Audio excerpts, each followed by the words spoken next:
Prabowo Gibran getarkan kandang banteng di Jawa Timur. Berdasarkan hasil penghitungan cepat, Prabowo Gibran diperkirakan akan menang satu putaran. Bahkan hasil survei Litbang Kompas memperlihatkan paslon 02 memang 59,87%. Hal ini merujuk pada waktu pencoblosan Pilpres ditutup pada pukul 12 hingga pukul 1 waktu setempat. Sementara lembaga survei merilis hasil hitung cepat yaitu mulai pukul 3 waktu Indonesia bagian Barat. Berikut hasil survei hasil Quick Count Pilpres 2024 dari Litbang Kompas hingga pukul 3 lewat 32 menit.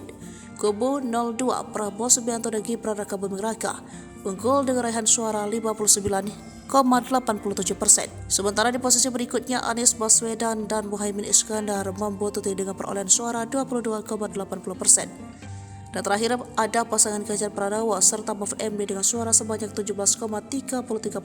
Sejauh ini suara yang masuk sudah mencapai 50%. Sementara Jawa Timur menjadi sorotan sebab merupakan kandang banteng alias PDIP, ternyata Prabowo Gibran pun unggul telak. Berikut hasil Quick Count Pilpres 2024 yang mulai dipublikasikan berdasarkan 69% suara yang masuk pada pukul 3 lewat 52 menit waktu Indonesia bagian Barat di Jawa Timur, yakni Anies Baswedan dan Muhaimin Iskandar 16,66%.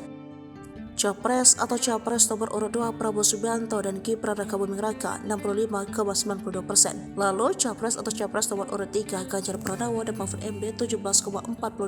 Sementara itu versi SMRC juga tak jauh berbeda.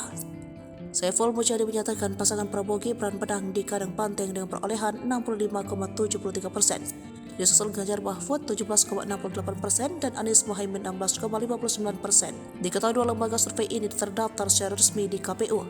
Namun hasil resmi yang menjadi patokan tetap dari KPU akan diumumkan lambat tanggal 20 Maret 2024.